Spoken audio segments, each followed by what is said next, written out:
ಇಲ್ಲಿ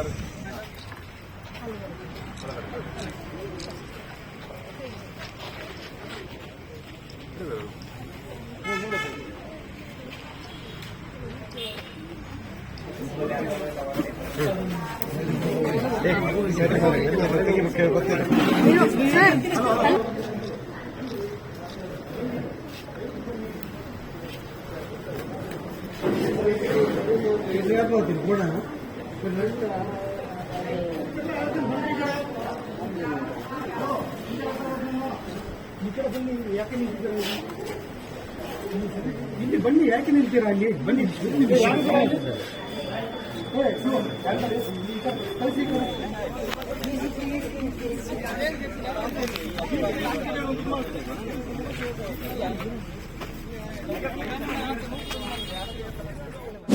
everybody has to take this as their responsibility. ಪ್ರತಿ ಸಲ ವೋಟ್ ಹಾಕೋದಂತೂ ನಾವು ಐ ಥಿಂಕ್ ಆ ರೆಸ್ಪಾನ್ಸಿಬಿಲಿಟಿನ ನಾವು ಯಾರು ಹಿಂಜರಿಯೋಂಗಿಲ್ಲ.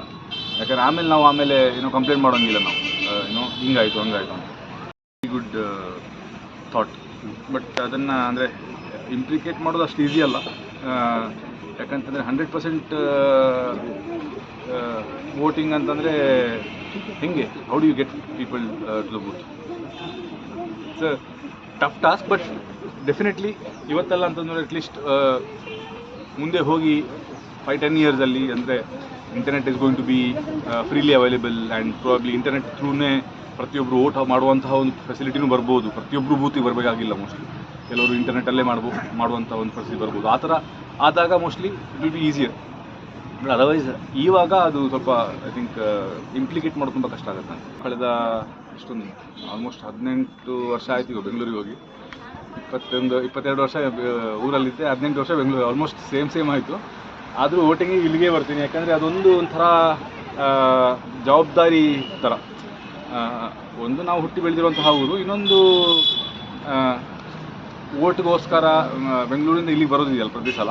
ಹಾಂ, ನನಗೂ ಒಂದು ದೇಶದ ಬಗ್ಗೆ ಒಂದೇನೋ ಜವಾಬ್ದಾರಿ ಇದೆ ಅನ್ನೋದು ಒಂದು ನನಗೂ ನೆನಪು ಮಾಡಿಸುತ್ತೆ. ಆಮೇಲೆ ಮೋಸ್ಟ್ಲಿ ನಾನು ಬರೋದು ನೋಡಿ ಇನ್ನೊಂದು 4 ಜನರಿಗೂ ಅದು ಇನ್ಸ್ಪೈರ್ ಆಗ್ಬೋದು ಅನ್ನೋದೊಂದು ನನ್ನ ಇಲ್ಲ. ಯಾರಿಗೆ ನೆಕ್ಸ್ಟ್ ವರ್ಷ ಹೇಳ್ತೀನಿ. ಸಿನಿಮಾ ಕೆಲಸ ಏನಾಗ್ತಾ ಇದೆ?